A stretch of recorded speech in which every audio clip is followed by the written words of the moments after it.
gracias, Gemma, por las palabras y muchas gracias a quienes están aquí y sobre todo a los miembros organizadores de estas jornadas que muchas veces sigo a la distancia, en forma virtual, y que la verdad que tienen una intensa producción y generación de jornadas y de producción de conocimiento que es muy estimulante.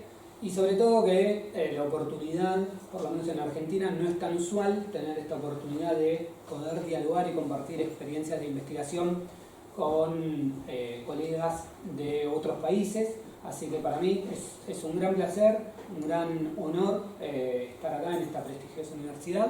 Así que les agradezco mucho y realmente no es un cumplido, pero le tengo que agradecer personalmente y particularmente a Gemma, porque bueno, fue de alguna manera, yo diría, la gran responsable de que hoy esté aquí, impulsó mi estadía acá y la verdad muy agradecido.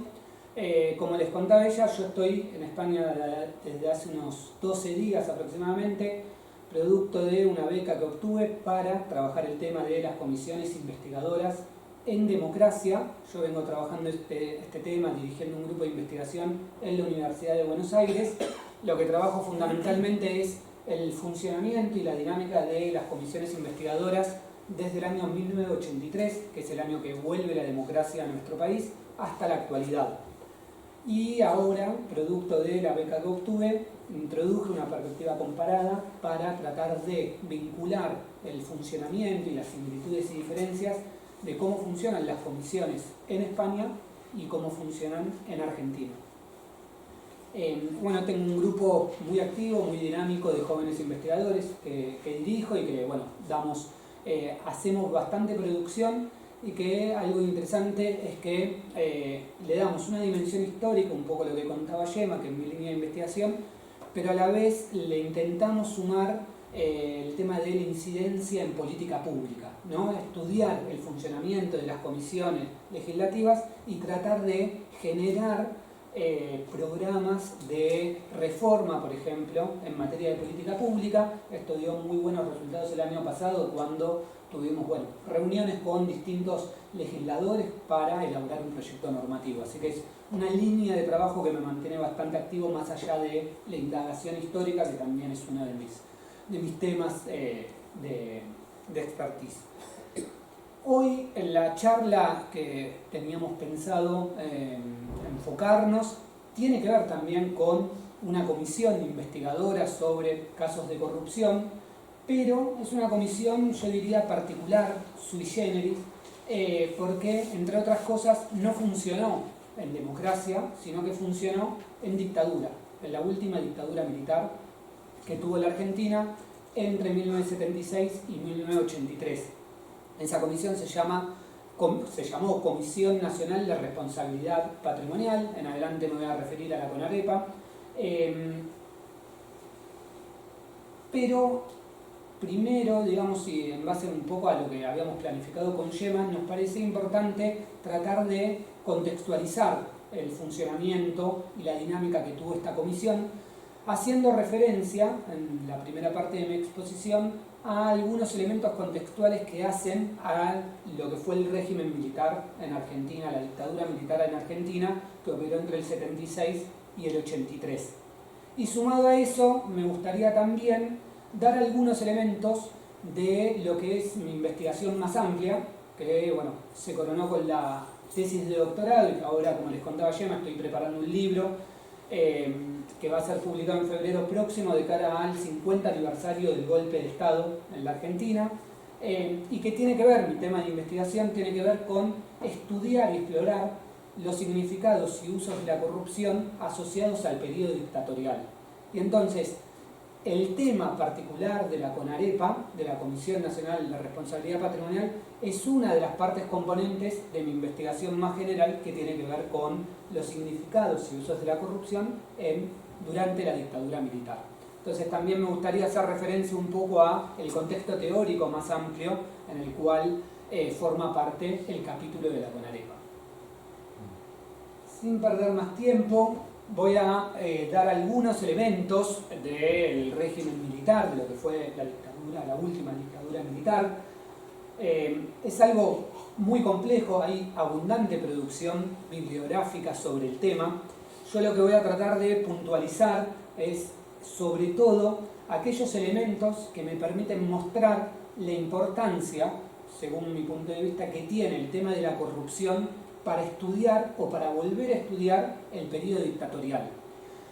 Un tema, el de la corrupción durante la dictadura, que a mi modo de ver llamativamente no había sido explorado en estos 40 años de democracia y de producción bibliográfica, con lo cual de alguna manera, esto quizás es una ambición de todo joven que quiera hacer tesis de doctorado, de encontrar originalidad en su tema de investigación. Y yo me preocupé bastante por tratar de mostrar que el tema de la corrupción durante la dictadura no había sido estudiado y que en realidad había un vacío analítico que cubrir ahí.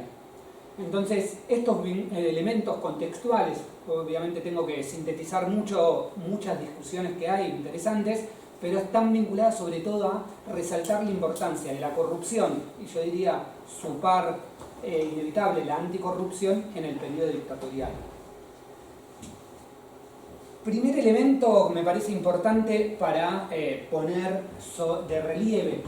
Yo hablé varias veces hasta ahora de la última dictadura militar, ¿no? Y eso ya es toda una definición para la historia contemporánea argentina, porque cuando decimos la última, no solamente para resaltar que fue la última y que se vino en adelante un periodo democrático, sino para resaltar el hecho de que fue la última de una larga lista de golpes de Estado que hubo a lo largo del siglo XX en la Argentina. Entonces, el primer rasgo que me gustaría resaltar de este periodo previo a la dictadura militar y que hace a lo que fue el proyecto dictatorial del 76, tiene que ver con que Argentina, al momento del golpe en el 76, atravesaba un ciclo largo de inestabilidad política y económica. Inestabilidad política que se manifestó, entre otras cosas, en que si uno toma, por ejemplo, los últimos 20 años previos al golpe, 1955-1976, lo que se constata ahí es que hubo una serie de gobiernos civiles que no se pudieron consolidar en el poder, mandatos presidenciales que no llegaron a su fin, tal como preveía la Constitución, y que fueron interrumpidos por golpes de Estado. Tenemos el inicio del periodo que yo calibro ahí, 1955, que es el golpe de Estado que se da contra el gobierno peronista, y a partir de ahí se abre un ciclo de mucha inestabilidad política que afecta a los gobiernos democráticos. Gobiernos democráticos, entre comillas, porque durante todo ese periodo, 55-76, el peronismo va a estar proscripto. Perón va a estar en el exilio acá en España justamente, y el peronismo como fuerza proscripta de alguna manera va a tender de poca legitimidad a todo el sistema político en esos años. Pero la inestabilidad política no afecta solamente a los gobiernos democráticos que hay en ese periodo, sino que también afecta a las dictaduras militares que hay entre 1955 y 1976. Es decir, acá hay un problema, un sociólogo argentino muy conocido en nuestro país, Juan Carlos Portantiero, hablaba de un empate hegemónico, de la dificultad de los proyectos políticos para consolidar una hegemonía en el país. Bueno, este periodo particularmente se pone de manifiesto la inestabilidad política y la falta de un proyecto hegemónico que se consolide en el tiempo. Y esta inestabilidad política a su vez está asociada con una inestabilidad económica que también es crónica. Uno del día como argentino llega hasta nuestros días, ¿no? La inestabilidad económica, pero que particularmente en este periodo está asociada con un patrón de funcionamiento del modelo económico que funcionó en todo ese periodo, que tiene que ver con lo que se conoce en Argentina como el modelo de industrialización sustitutivo de importaciones, el modelo ISI. Es un modelo que empezó en los años 30 en la Argentina. Hasta ese momento Argentina tenía un modelo agroexportador, fundamentalmente exportaba materias primas e importaba bienes manufacturados, principalmente de Inglaterra. Con la crisis de 1930 se interrumpe los flujos del comercio internacional y Argentina se ve obligada a producir localmente lo que antes importaba. El peronismo en la década de los 40 hace consciente y dirige ese proyecto de industrialización sustitutiva de importaciones que se va a mantener hasta el 76. Pero, y ahí está el punto de la inestabilidad, este modelo tiene su talón de Aquiles en el caso argentino, que es la dependencia que tiene nuestra industria argentina por su poco nivel de integración con los insumos que provienen del extranjero. Con lo cual, en este periodo lo que se registra en la industria argentina y en la economía argentina es crisis periódicas del sector externo, es decir, de la balanza de pagos, salida de dólares, que afectan el ciclo económico. Y entonces Argentina, en toda esta etapa, va a asistir a periodos de crecimiento y de caída del producto muy pronunciados. Entonces, la inestabilidad económica y la inestabilidad política, rodeada de una alta conflictividad social, son datos característicos de toda esta etapa y que van a ser parte del diagnóstico que traza la dictadura al momento del golpe en 1976. Segundo punto, porque esto es una mirada quizás un poco panorámica, ¿no? Muy general de todo el periodo. Si nosotros aterrizamos un poco la mirada hacia los años inmediatamente previos al golpe de Estado del 76, yo rescataría 2 o 3 elementos adicionales. El primero tiene que ver con, que influye mucho en el diagnóstico dictatorial del 76, que es el fracaso que representa la experiencia dictatorial previa, la inmediatamente previa, que es el golpe de Estado de 1966, que se conoce como la Revolución Argentina. Acá una particularidad de las dictaduras en Argentina es que siempre se dieron nombres grandilocuentes, ¿no? La del 76 se llama Proceso de Reorganización Nacional, la del 66 Revolución Argentina, la del 55 Revolución Libertadora, siempre son nombres muy grandes, muy ambiciosos, ¿no? Pero bueno, esta dictadura, la del 66, fracasa en su intento de, ellos le llamaban modernizar la estructura económica del país, siempre dentro del modelo de industrialización sustitutiva de importaciones. Esto es muy importante porque va a ser uno de los puntos que va a revisar la dictadura del 76, de revisar ese modelo de industrialización sustitutiva. La del 66 fracasa en el intento de modernizar la economía dentro del mismo modelo económico. No sé si tal vez conocen o escucharon hablar de los libros clásicos de Guillermo O'Donnell sobre los modelos burocráticos autoritarios que funcionaron en Argentina en este periodo y en Brasil en una época contemporánea. Bueno, tiene que ver con esta experiencia modernizadora y autoritaria que encaró la Revolución Argentina en los primeros años con el liderazgo de Onganía, del general Onganía. Esa revolución, esa dictadura fracasa. Sobre todo en el 69 hay un punto de inflexión que hiere de muerte a esta dictadura, que fue lo que se conoce como el Cordobazo, una movilización muy importante en la provincia de Córdoba, y ahí el proyecto dictatorial del 66 queda herido de muerte. Y establezco una rápida cronología, no quiero abrumar ni con nombres ni con datos, pero que me parece importante para entender el proyecto dictatorial. Esa dictadura del 66, cuando queda herida de muerte con la movilización popular del 69, es continuada después de Onganía por el general Lanusse. Y Lanusse, en un error de cálculo, después se puede ver eso, pero intenta abrir el proceso electoral y abrir el proceso hacia la restauración de la democracia, negociando con el peronismo, levantando la proscripción del peronismo. Perón estaba en el exilio y Lanusse encara un proceso de apertura democrática entablando negociaciones con Perón en el exilio.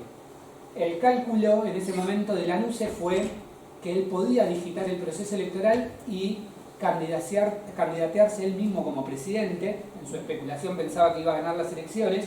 Le sale mal y lo que se produce es el retorno del peronismo al poder en 1973. Y ahí no me gustan tantos nombres en la historia, pero son importantes para entender lo que viene. En el 73 el candidato del peronismo es Héctor Cámpora, que es la izquierda del peronismo en ese momento. El peronismo está atravesado por conflictos muy agudos en esa etapa. Él es la izquierda del peronismo y Cámpora está muy poco tiempo en la presidencia y enseguida viene Perón a ocupar otra vez la presidencia a través de un nuevo proceso electoral. Pero Perón está viejo, está enfermo, hay una situación muy conflictiva en la Argentina y muere al poco tiempo, está un año solo como presidente. Y deja como presidenta, era la vicepresidenta, Isabel Perón, sin experiencia política, que básicamente llegó a ese cargo por ser la esposa de Perón. Perón en algún momento dijo: mi único heredero es el pueblo, En lo formal, lo que hizo fue dejarle el poder a alguien sin experiencia política y le dejó realmente una bomba, ¿no? Casi en sentido literal, por lo que vamos a ver ahora. Entonces, el golpe de Estado del 76, del cual estoy tratando de llegar, digamos, a través de todo este recorrido, va a ser producido contra Isabel Perón. ¿Bien? Doy dos elementos más que me parecen importantes de este contexto previo. Uno es el de la situación de violencia política que vive el país desde hace unos años. Seguramente habrán escuchado algunos elementos de esto, pero a partir del año 69-70 en la Argentina empiezan a aparecer las primeras organizaciones de carácter de guerrillas subversivas, algunas con orientación marxista, comunista, y otras con orientación peronista, Montoneros, por ejemplo. Acá hay algo interesante, que es que Perón, desde el exilio, cuando está negociando con la NUCE, como elemento de presión, fomenta muchas veces el accionar de estas organizaciones guerrilleras, porque es un elemento de presión contra el gobierno de la NUCE. Y a partir del 73, cuando vuelve el peronismo al poder, estas organizaciones se niegan a deponer las armas. Y Perón trata de que se reintroduzcan en el sistema, que dejen las armas y pasen a formar parte de la legitimidad democrática. Y entonces, enseguida, Perón pasa a enfrentarse con estas organizaciones guerrilleras, que siguen actuando. Y entonces ahí, dentro del gobierno peronista, en la figura de López Rega, un secretario muy conocido en la Argentina en ese momento, que con mucho poder, empieza a organizar asociaciones paraestatales para combatir la guerrilla marxista y peronista. Y sumado a eso, el peronismo, Perón e Isabel, después lo profundiza, va a dar lugar a la intervención de las Fuerzas Armadas para reprimir a las organizaciones guerrilleras. Entonces, para resumir un poco el cuadro de política argentina en la etapa que se conoce como el tercer peronismo, 73-76, está caldeado por una extrema violencia que tiene diferentes lugares y raíces. Hay que recordar que las organizaciones guerrilleras nacen en un contexto dictatorial, ¿no? En un lugar de violencia que se ejercía desde arriba. Y desde abajo se contesta con esa violencia que va en escala creciente. Entonces, acá esta situación de violencia política va a dar lugar a que sea un problema en la agenda política argentina muy prominente, lo que se conoce como la cuestión de la subversión. Cómo combatir la subversión es el gran tema que ocupa los debates de la época y después los debates historiográficos posteriores que se ocuparon principalmente del problema de la subversión como explicación fundamental para el golpe de Estado. Entonces, acá llegó el primer elemento donde aparece el tema de mi investigación, de la corrupción, porque yo lo que hago es en esta etapa 73-76, fundamentalmente el gobierno de Isabel, tomo 74-76, lo que muestro es que en esta etapa 74-76, en la antesala del golpe, hay una serie de escándalos de corrupción en donde los principales funcionarios del peronismo, incluida la presidenta Isabel, están involucrados, son acusados de casos de corrupción. Esos escándalos de corrupción son promovidos en gran medida por sectores militares y civiles que después van a participar en el golpe de Estado. Entonces, estos escándalos de corrupción de alguna manera son el caldo de cultivo previo al golpe de Estado, y yo en mi investigación lo que trato de probar es que fueron uno de los causales de la crisis de legitimidad que tiene el gobierno peronista, que explican la legitimidad y el consentimiento que tuvo el golpe de Estado en marzo del 76. Ahí no solamente hay escándalo de corrupción, sino yo lo que trato de construir es cómo se va edificando una comunidad de sentido en sectores civiles y castrenses acerca de la naturaleza corrupta del peronismo, ¿no? Es un tema que en la agenda política del momento es muy dominante y que después la historiografía relega en el olvido el tema de la corrupción.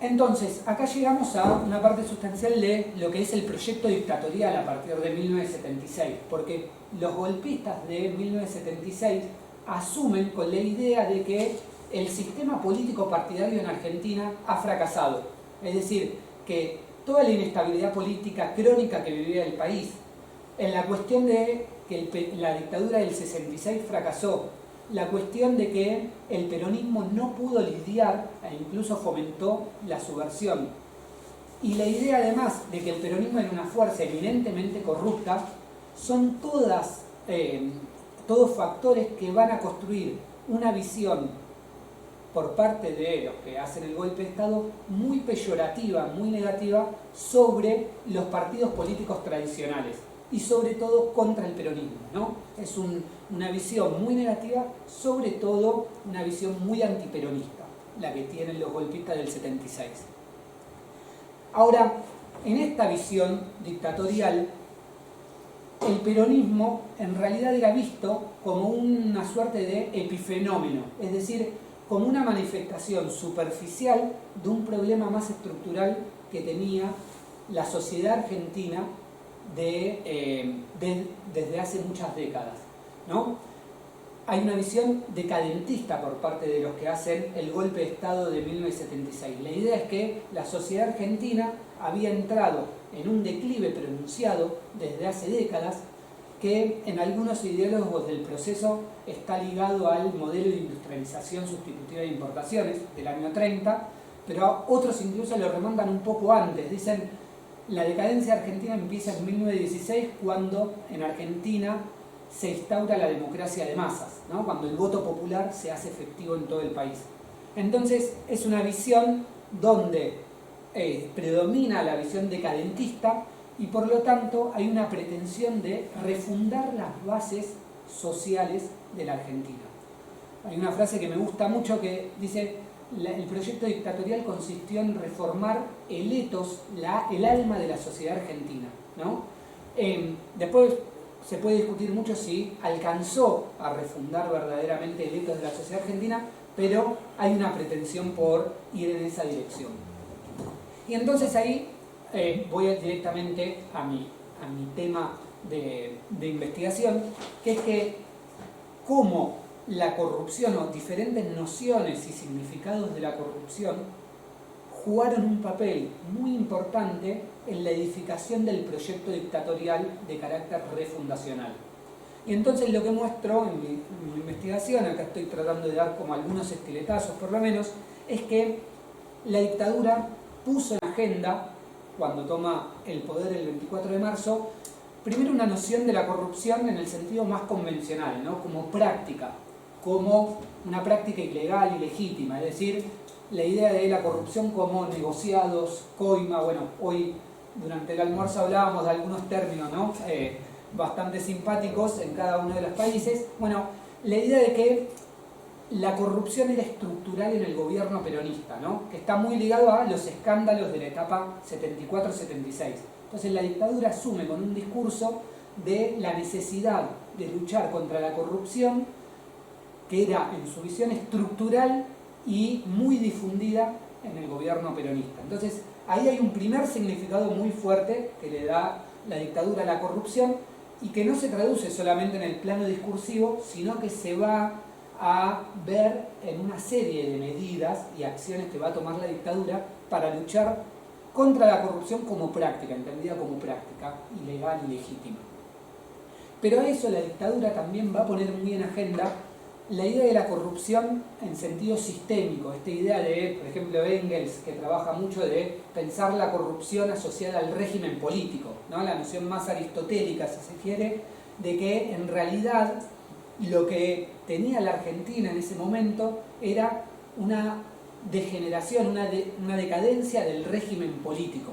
El régimen político democrático en Argentina, en la visión de los militares que toman el poder, es que había degenerado, se había corrompido y se había transformado en demagogia, ¿no? Ahí hay una asociación donde la corrupción explica la descomposición de la democracia y su transformación en una demagogia. Y por lo tanto el proyecto dictatorial es interrumpir eso por la vía de la fuerza, hacer el golpe de Estado para reformar la sociedad y que a futuro vuelva la democracia en forma saneada y limpia. ¿Está bien? Entonces, ahí aparece otra noción de corrupción que va a estar con mucha fuerza en el proyecto dictatorial. Y hay una tercera noción de la corrupción, que es la corrupción cultural, porque la idea en realidad de la dictadura de fondo es que la sociedad argentina es la que entró en decadencia en esta etapa, ¿no? Es una larga decadencia de valores, hay corrupción de valores en el diagnóstico dictatorial. Es decir, que lo que ocurre no es que el peronismo es malo, sino que el peronismo es una expresión de un problema más estructural en torno al cual se había organizado la sociedad argentina en una progresiva degeneración de valores que afectaban a todo el cuerpo social. Y entonces acá aparece algo que en los discursos se ve mucho, en los discursos de la dictadura, que es la asociación de la corrupción como degeneración de valores y el problema de la subversión, que era el problema candente en ese momento. Porque en la explicación dictatorial, el problema de la subversión y de la violencia política en realidad respondía a esto, al problema de la corrupción cultural que atravesaba la sociedad argentina. Y una cosa más, digo sobre esto que me parece interesante, que en los discursos y en las prácticas dictatoriales estas nociones aparecen imbricadas, ¿no? Aparecen en relación entre sí, porque, por ejemplo, el problema de las prácticas de la corrupción, la primera noción, en realidad se explicaba esa corrupción como práctica por la degeneración sistémica y cultural. Pero a la vez, la suma de prácticas corruptas que encontraba la dictadura en el gobierno peronista expresaban la decadencia cultural, la corrupción cultural y sistémica, ¿no? Era un ida y vuelta entre estas nociones de corrupción que estaban mutuamente relacionadas entre sí. Yo acá quería marcar algunos puntos, voy a ser muy breve en esto porque si no me voy a extender demasiado en el problema contextual, pero me interesaba marcar un poco, por lo menos decirlo, de que hay un debate en Argentina que viene de muy lejos acerca de que en algún momento empezamos a entrar en decadencia, ¿no? Yo les decía recién, la dictadura pensó que la decadencia había empezado en el 30 o en 1916. Bueno, hay otra parte de politólogos, historiadores y demás que pensamos que la decadencia argentina empieza en el 76 en realidad. Y yo acá lo que quería mostrar un poco era, con algunos pequeños datos, cómo la dictadura tiene un efecto estructural, es una pesada herencia para la sociedad argentina hasta nuestros días.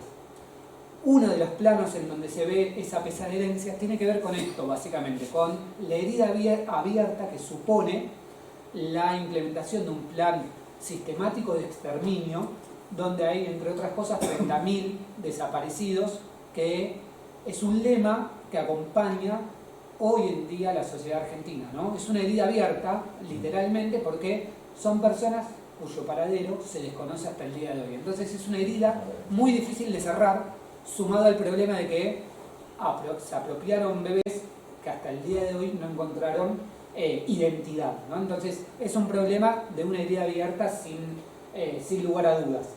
Pero otros dos elementos muy rápido que menciono tiene que ver con en la dictadura militar se afecta el patrón de distribución del ingreso. Argentina hasta ese momento, 75-76, básicamente uno puede decir en términos generales era una sociedad relativamente igualitaria. A partir del 76 se altera ese patrón de distribución y hasta el día de hoy nunca más se acercó al modelo más igualitario que predominaba hasta ese momento.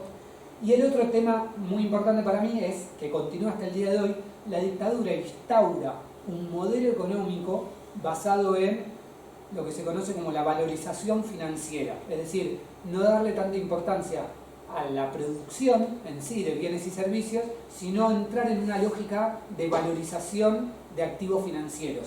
Y eso se manifiesta en dos problemas muy candentes y relacionados entre sí que siguen hasta el día de hoy, que son la deuda externa y la fuga de capitales. Si ven ahí, esto es el periodo 75, llega hasta el 99, porque en la década de los 90 se repitió este patrón.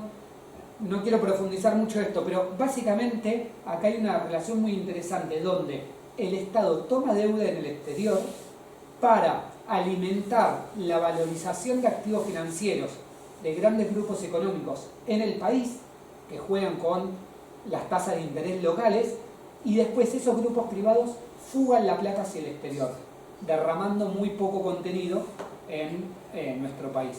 Entonces el problema de la fuga de la deuda externa y la fuga de capitales lo instaura la dictadura, y hasta hoy es un patrón que cuesta mucho revertir, ¿no? Entonces, decía, esto es la dictadura y su significado en el tiempo, en el sentido de enfatizar el peso muerto que representan las transformaciones que hizo la dictadura y que llegan hasta nuestros días. Bien, vamos con... Esto ya es directamente lo que tiene que ver con mi tema de investigación. Voy a ir rápido con esto, pero para que se entienda básicamente lo que traté de hacer. Yo, por un lado, mi tema de estudio es corrupción y dictadura, ¿no? Estudiar los significados de la corrupción durante la dictadura militar. Y ahí yo digo, llegué por dos caminos alternativos. Por un lado, en el plano teórico, un camino donde progresivamente fui encontrando críticas hacia lo que se entiende como la concepción hegemónica de la corrupción, ¿no? Esa concepción que surgió sobre todo en la década de los 90, que bueno, hay organismos internacionales, por ejemplo Transparencia Internacional, hoy hablábamos del tema de cómo construyen determinada visión sobre la corrupción. Es una visión bastante deshistorizada, ahistórica del fenómeno de la corrupción. Y por el contrario, digamos, mi tesis se inscribe dentro de las visiones alternativas al enfoque hegemónico de la corrupción. Sobre todo postulando la importancia, esto bueno, lo trabajan varios de ustedes muy bien, la importancia de considerar la corrupción como un producto histórico, ¿no? La necesidad de comprender el contexto histórico para comprender el significado y los usos distintos que tiene la corrupción en cada momento. Y el otro enfoque, en el que también abreva mi investigación, tiene que ver con el enfoque de los usos políticos. Yo recién le comentaba a Gemma, pero mi primer trabajo en realidad en materia de corrupción fue en el año 2014. Yo ahí lo que hice fue estudiar los usos políticos de la corrupción en la Argentina en la década de los 90. Y lo que trataba de mostrar era cómo un gobierno neoliberal de Carlos Menem encabezó reformas económicas de corte neoliberal, privatizaciones, apertura, la regulación económica, con el discurso de la corrupción, ¿no? Cómo la corrupción estatal le había servido al gobierno para desmontar muchas de las funciones y capacidades del Estado. Y ahí entonces, a partir de esa noción de usos políticos de la corrupción, es que dije, bueno, acá hay que investigar. Vamos a la primera experiencia neoliberal que tuvo la Argentina para ver cómo o qué peso tuvo la corrupción en ese momento. Y la primera experiencia neoliberal que tuvo la Argentina fue la dictadura del 1976. Entonces, a mí me condujo hacia la dictadura militar el tema de la corrupción. Y encontré, esa es la segunda vertiente en la génesis de mi investigación, que la dictadura le había dado un peso enorme, una centralidad muy grande al tema de la corrupción. La había puesto, hasta tal punto le había dado tal importancia que en los discursos, en los comunicados del gobierno dictatorial, la cuestión de los corruptos aparecen como los principales enemigos junto con los subversivos, ¿no? Y lo que encontraba era que toda la producción bibliográfica muy abundante, prolífica y de calidad que se había producido hasta ese momento atendía la cuestión de la subversión y había quedado relegado el tema de la corrupción. Y esta centralidad que le da la dictadura al tema de la corrupción deriva, digo, no es una cosa nada más discursiva, deriva en la criminalización masiva de dirigentes peronistas o vinculados con el gobierno peronista. Y entonces acá, este es un mapa cronológico de mi investigación.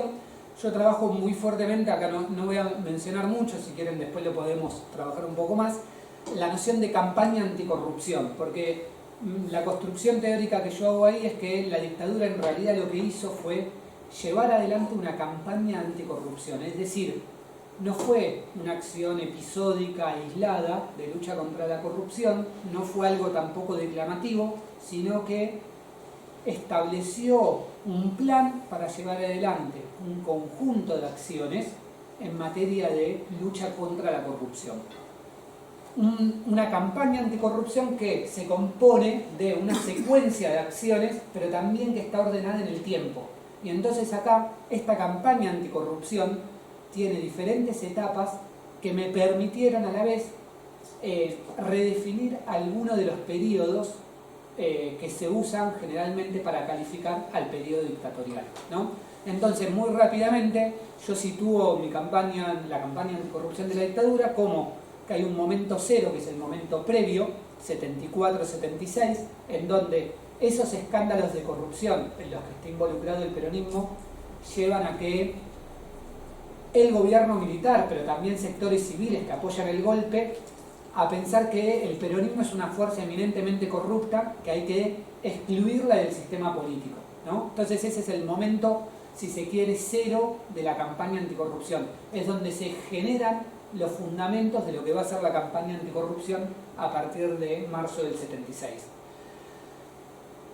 La etapa del despliegue, el 24 de marzo del 76, la dictadura, y durante el primer año despliega una batería de medidas y de recursos en materia de acciones anticorrupción. Si uno, por ejemplo, revisa los diarios de la época, es impresionante la cantidad de denuncias, procesos judiciales que se libran contra dirigentes del peronismo o vinculados al peronismo. Es prácticamente cotidiano una invasión de noticias sobre la corrupción, lo que hace más sorprendente que el tema no haya sido estudiado después, ¿no? Ahí hay como una brecha entre la coyuntura y la etapa posterior de producción bibliográfica. Entonces, esta etapa de criminalización masiva dura aproximadamente un año. No significa que se termine ese año, pero baja un poco la intensidad.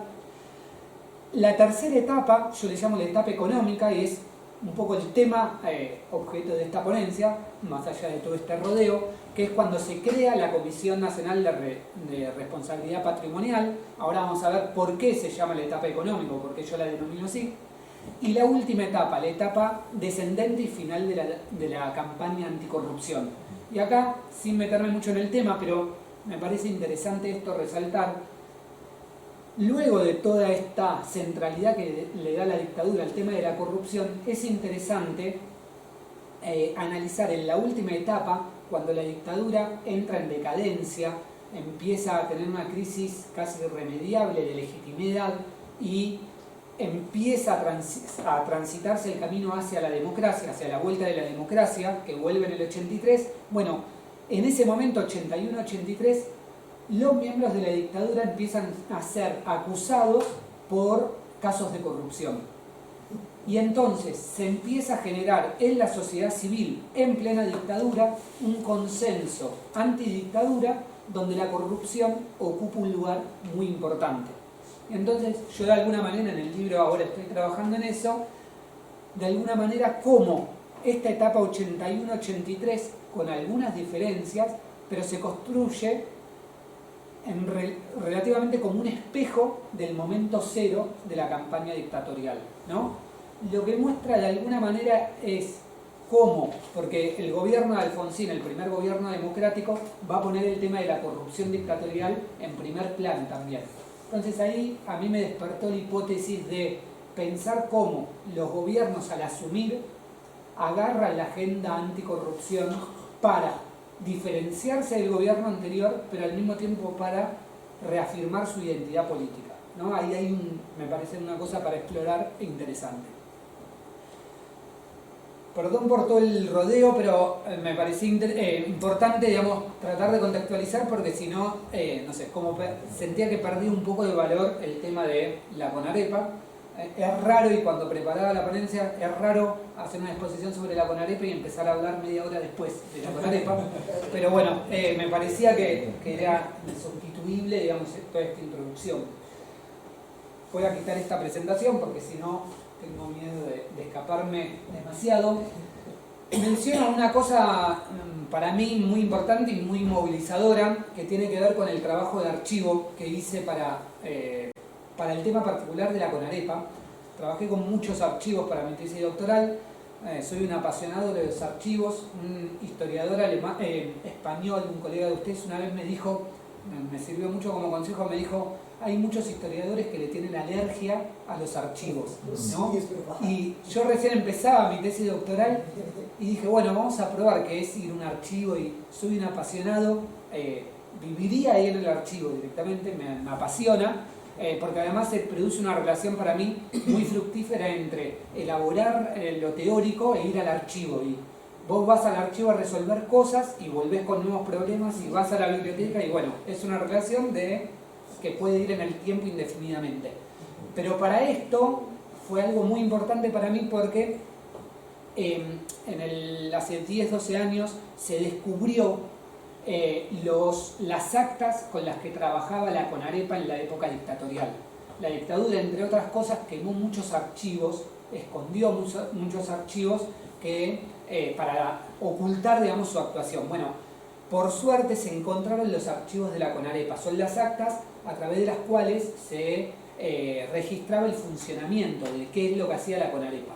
Esto se descubrió hace 10, 12 años y se alojaron para acceso público en lo que es el Archivo Nacional de la Memoria, que está en la ciudad de Buenos Aires, dentro de lo que fue un centro de detención, la ESMA, la Escuela Mecánica de la Armada.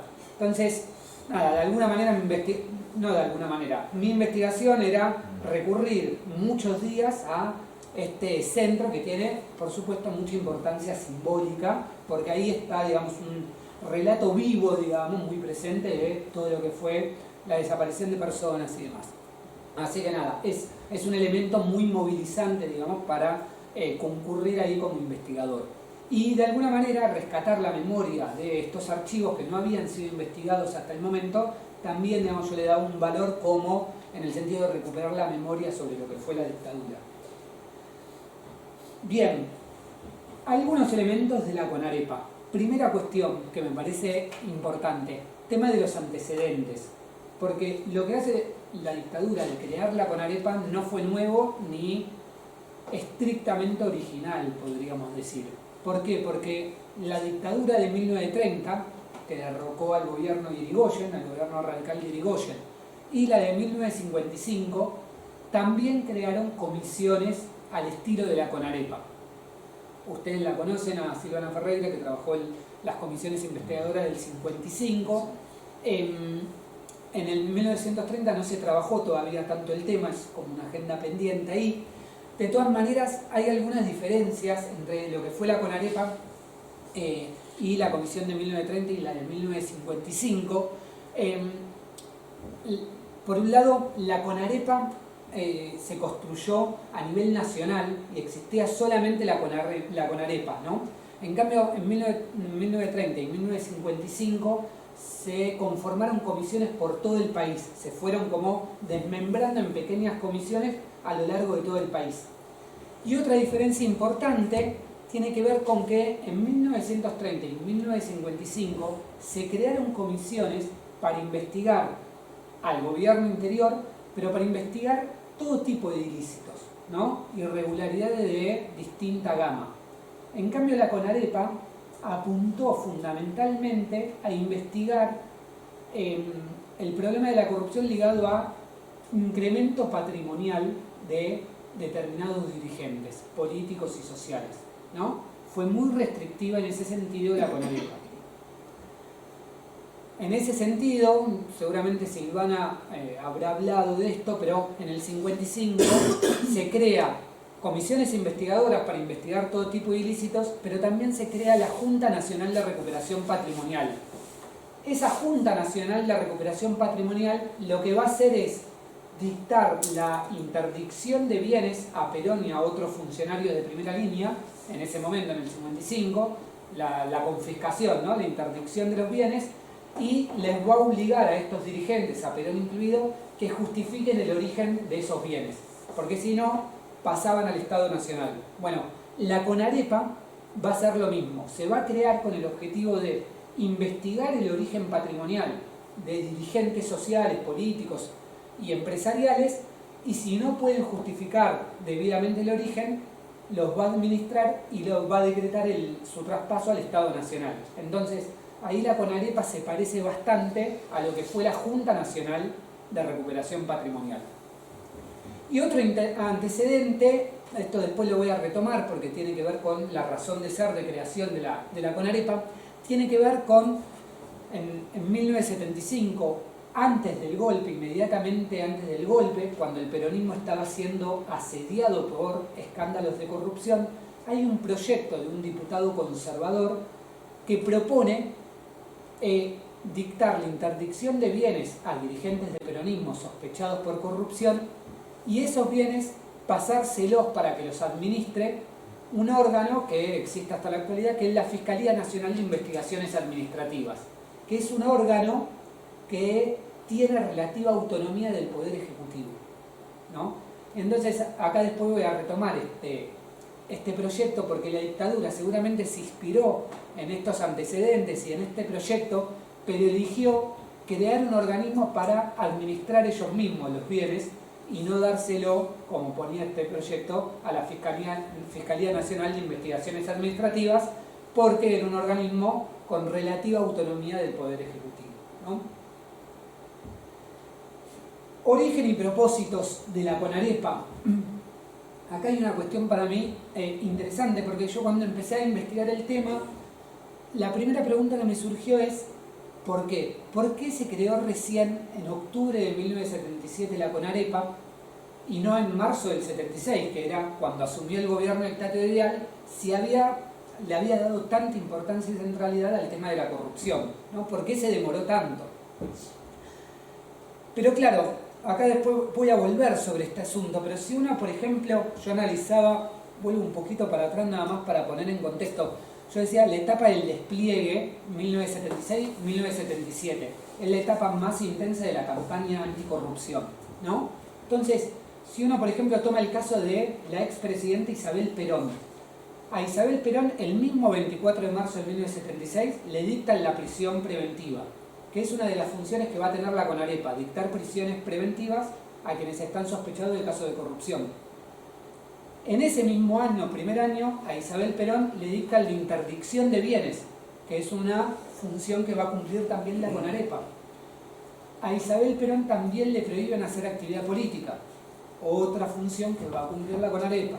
Le prohíben hacer actividad profesional, otra función que va a cumplir la CONAREPA. Entonces, esto pasa con Isabel Perón y otros dirigentes políticos del peronismo. Entonces ahí la pregunta en realidad que yo me empecé a formular es ¿para qué se crea la CONAREPA? ¿Se entiende? No tanto por qué se creó tan tarde, sino ¿qué viene a hacer la CONAREPA distinto y particular que no se hizo hasta el momento? Después voy a retomar interrogando la respuesta de interrogante, pero ya no es tanto el por qué, sino el para qué se creó, ¿no? Ahí lo dejo a suerte de misterio, digamos, para las filminas finales. Los objetivos, algo de esto ya conté, el objetivo principal de la CONAREPA era investigar el origen del patrimonio de una lista de dirigentes políticos, sociales, empresariales, y esto me parece importante resaltar, vinculados con la corrupción y la subversión, y esto está en los objetivos formales que declara tener la CONAREPA, ¿no?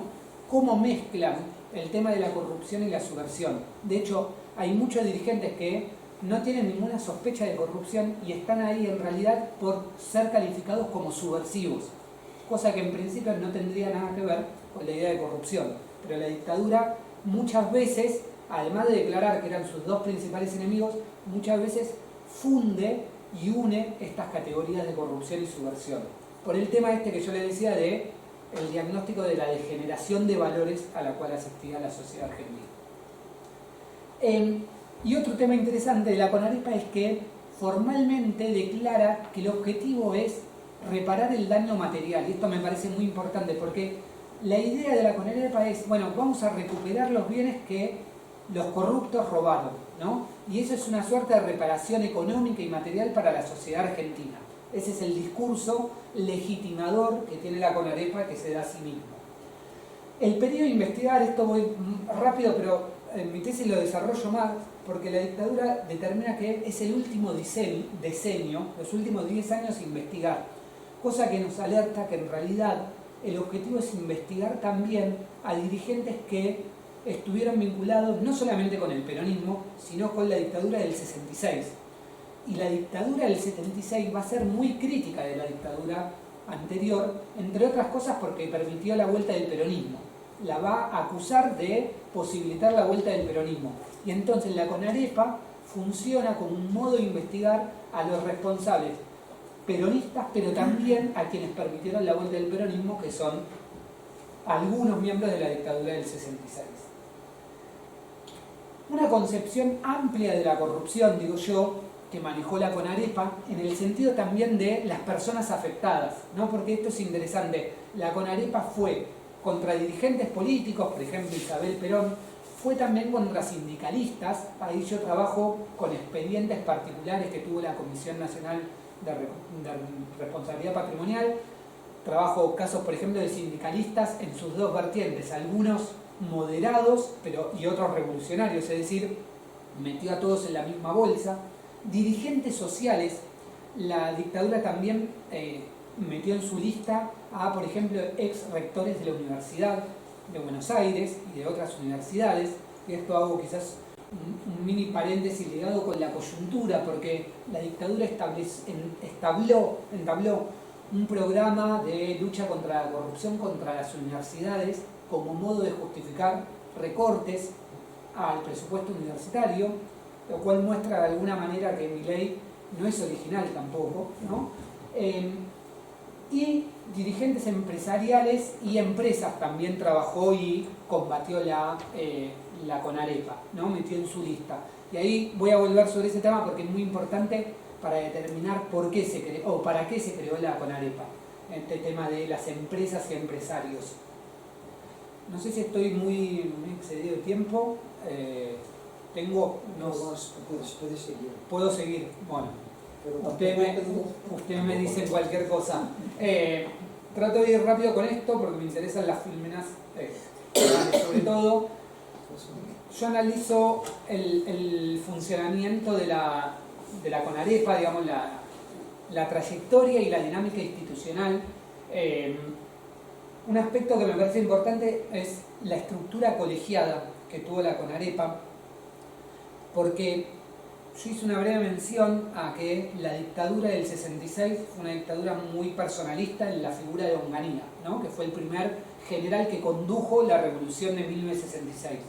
Bueno, la dictadura del 76 aprende lecciones del fracaso de la anterior dictadura y dice, una de las cosas que primero establece es, tenemos que evitar cualquier tipo de personalismo, ¿no? Y entonces hace o dispone una estructura colegiada como órgano de gobierno superior. La dictadura del 76, el órgano superior es una junta militar integrada por representantes de las tres fuerzas, aérea, marina y ejército, ¿no?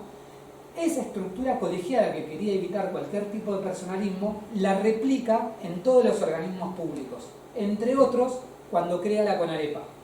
Entonces la CONAREPA, que tiene como principal organismo de gobierno el Consejo Nacional de Responsabilidad Patrimonial, está integrada por un representante de cada fuerza. Y además tiene a un representante de la sociedad civil, un abogado, que ocupa el cargo de Fiscal Nacional de Investigaciones Patrimoniales. Entonces, un poco en el funcionamiento que yo observo de la CONAREPA es, por un lado, que no tiene figuras sobresalientes, es decir, es una lógica bien burocrática, opaca, de funcionamiento rutinario que tiene la CONAREPA, donde, y esto me parece interesante en una dictadura, afloran muchas veces en los dictámenes disidencias internas. Por ejemplo, en general en los dictámenes lo que se ve es que la opinión del Fiscal Nacional de Investigaciones Patrimoniales es más dura que la que finalmente toma el órgano supremo, que es el Consejo Nacional. La opinión del Fiscal Nacional no es vinculante, solo opina, y entonces el Consejo Nacional muchas veces falla de manera más leve o condescendiente para con los acusados que lo que hace la Fiscalía Nacional. E incluso hay disidencias internas dentro del Consejo Nacional, fallan en disidencia, ¿no?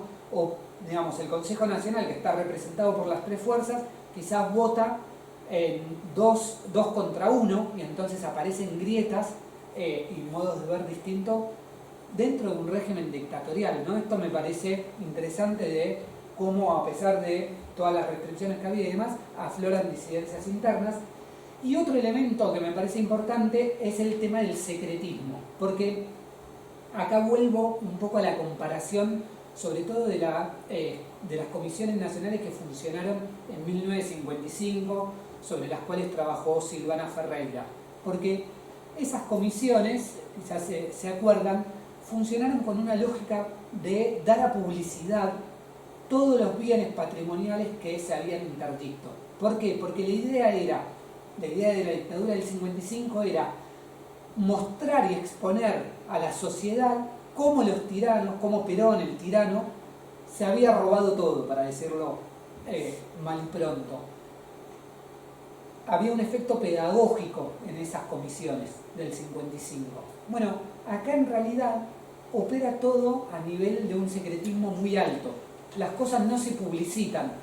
Yo registré los diarios, por ejemplo, de la época, y lo máximo que aparece son unos dictámenes con una letra fría, burocrática, muy aburrida, donde salen las resoluciones que dicta la CONAREPA, y nada más. No se publicita esto, ¿no? Entonces está todo marcado por el secretismo y una lógica de funcionamiento muy burocrática. Otro aspecto que tiene que ver con la CONAREPA, que también me parece digno de resaltar para pensar cómo se construyen las dictaduras, es hay una suerte de hibridez en la lógica de funcionamiento de la CONAREPA. ¿Por qué? Porque por un lado en la parte gris ustedes pueden ver una lógica de funcionamiento que tuvo esta comisión que es claramente inconstitucional, arbitraria, discrecional, ¿no? La CONAREPA, por ejemplo, lo que hizo fue invertir la carga de la prueba. Básicamente lo que hacía era confeccionar una lista de gente a la cual se le dictaba la interdicción de bienes y tenían que mostrar los acusados que habían adquirido legítimamente sus bienes. Es decir, invertía la carga de la prueba, algo claramente inconstitucional y que de hecho sale en los debates que hay en el momento sobre la CONAREPA, porque los acusados protestan por este tema.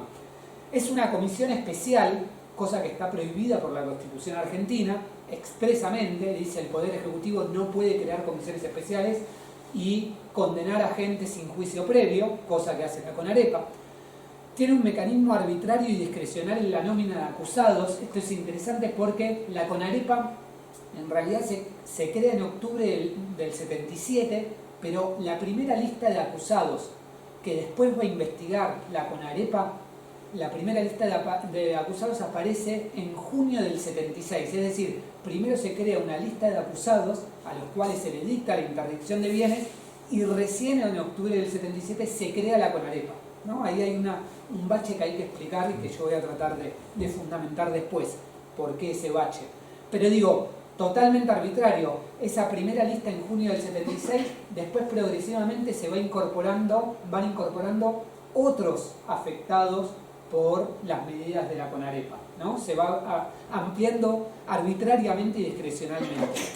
Y el apartamiento de algunos preceptos legales. La CONAREPA se propone formalmente luchar contra la corrupción del pasado, pero también la del futuro, cuando en realidad lo único que hace es investigar la corrupción del pasado, ¿no? Entonces yo digo, también este ordenamiento legal es muy precario en el sentido de que no cumple ni siquiera los preceptos legales o algunos de los preceptos legales para los cuales fue constituido.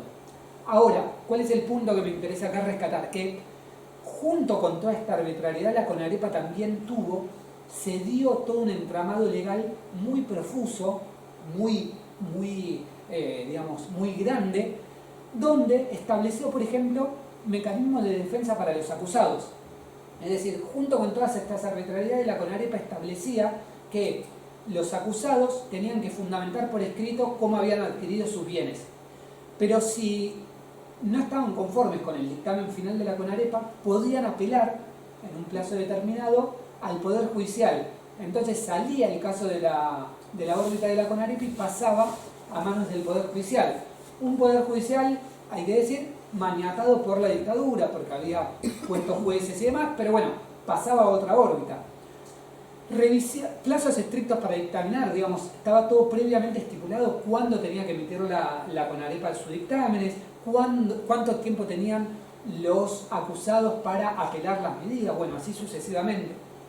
Revisión a favor de los acusados. Tomamos el caso de Isabel Perón, por ejemplo, uno entre varios. La CONAREPA falla, le expropia muchos de los bienes a Isabel Perón, pero de pronto dice, no, este bien está bien justificado, se lo queda Isabel Perón, ¿no? Y fallos en disidencia, algo que antes les mencionaba. Es decir, hay posiciones muy duras, pero de pronto el Consejo Nacional dice, no, vamos a fallar más a favor o en forma más morigerada a favor de los acusados, ¿no?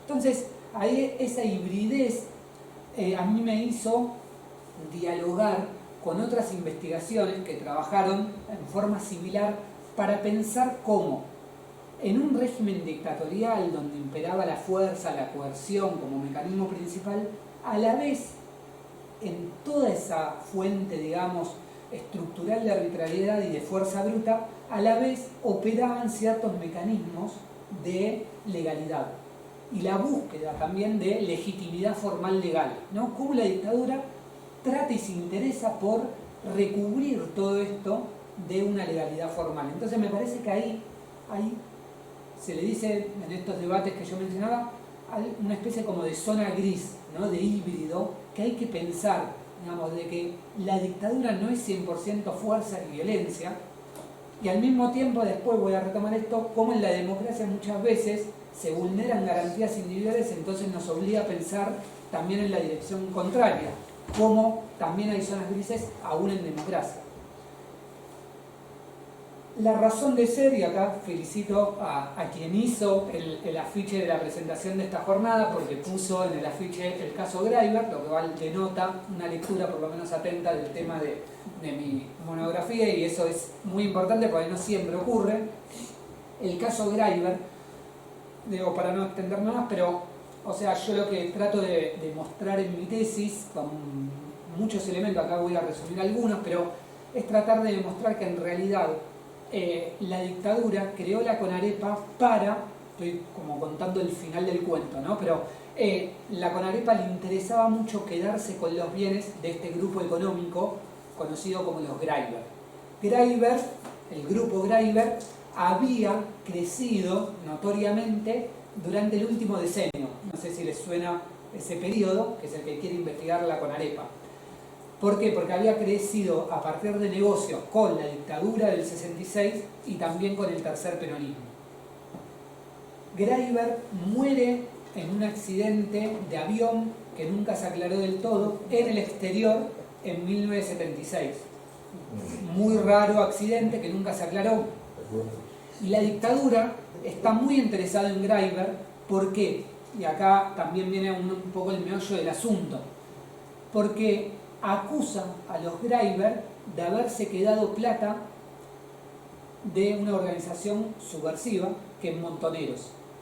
Una plata que Montoneros había obtenido de un secuestro de un empresario, ¿no? Estos grupos guerrilleros hacían ese tipo de acciones. Secuestraban a un empresario, pedían un rescate y con eso recaudaban plata. Bueno, la dictadura siempre tuvo en la mira de que el grupo Greiber había estado detrás de esa plata que había tenido Montoneros. Y entonces, esto es interesante, si en la primera etapa de la campaña anticorrupción que yo trabajo, en 1976-1977, la dictadura va a poner como foco principal el tema de la corrupción política y administrativa, a partir de 1977, en los discursos presidenciales y en la estrategia política de la dictadura, hay un giro y se empieza a hablar recurrentemente del problema de la corrupción económica.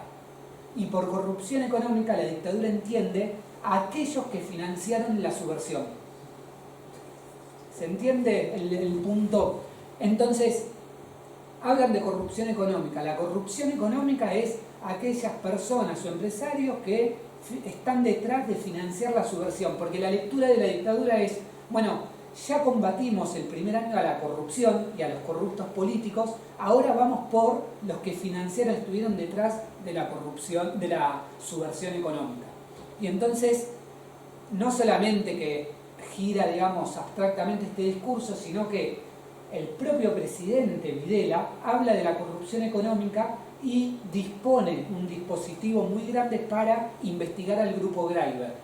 Y continuamente, a nivel oficial, gubernamental, se publican avances de la investigación sobre el grupo Greiber.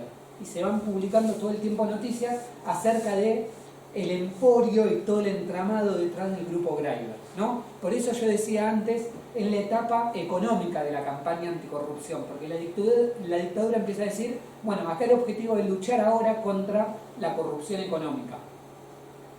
Y es interesante ver cómo, a través de lo que la dictadura definía como un Consejo Nacional de Guerra, compuesto por militares, el grupo Greiber es investigado durante todo 1977 por estar vinculado primero con la subversión.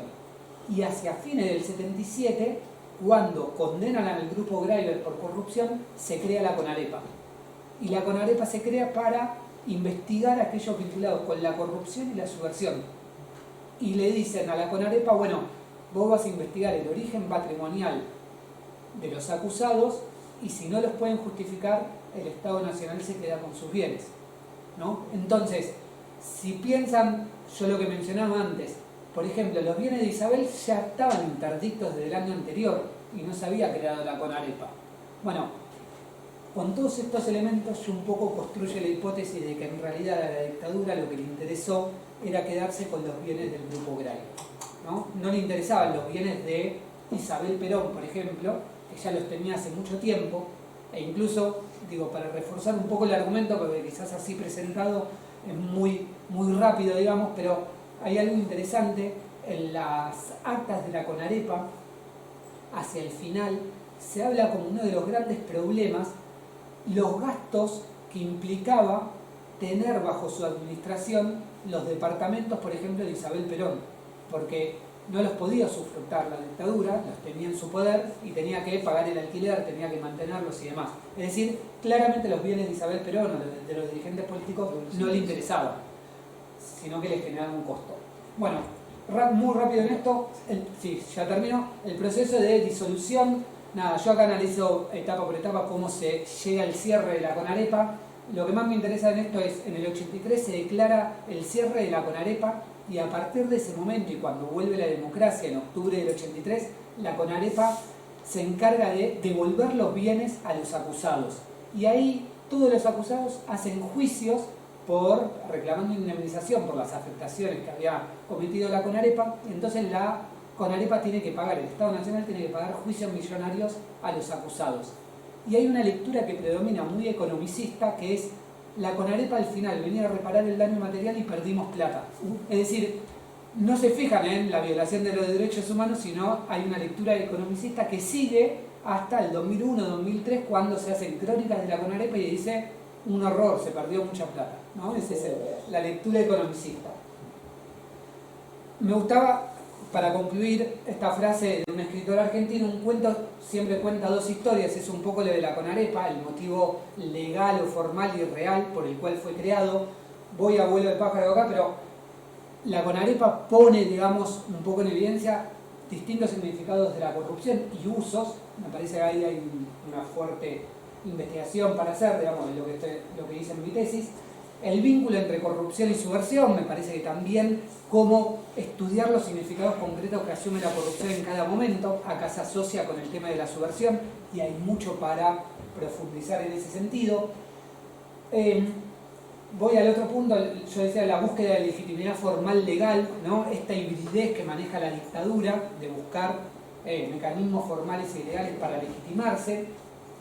Y menciono los últimos dos puntos, que no me quiero extender más, pero una es la posibilidad de estudios comparativos del tema de la corrupción y de la CONAREPA con otras dictaduras militares en la Argentina. Yo ahora estamos por publicar un artículo con Silvana Ferreira comparando la comisión del 55 y la del 76, está siendo evaluado ese artículo. Se podría también profundizar con la del 30, me parece que hay un hilo para tirar ahí. Y también esto que yo decía, un hilo hacia adelante, ¿no? De pensar cómo estas lógicas de lucha contra la corrupción que se fundamentan con criterios economicistas, materiales, de recuperar, digamos, los bienes robados de la corrupción y demás, como también son mecanismos que funcionan muy en democracia y que muchas veces, en función o con la pretensión de luchar contra la corrupción, también se vulneran ciertas garantías básicas asociadas con la república o con la democracia. Entonces, pensar para atrás el tema de la CONAREPA, en vinculación con lo que pasó, pero también pensar en relación con lo que está pasando en Argentina y también por lo que leí en España, que el tema del lawfare es un tema con cierto relieve. Bueno, esto, perdón por la extensión, esto es todo y muchas gracias por la atenta escucha. Muchísimas gracias.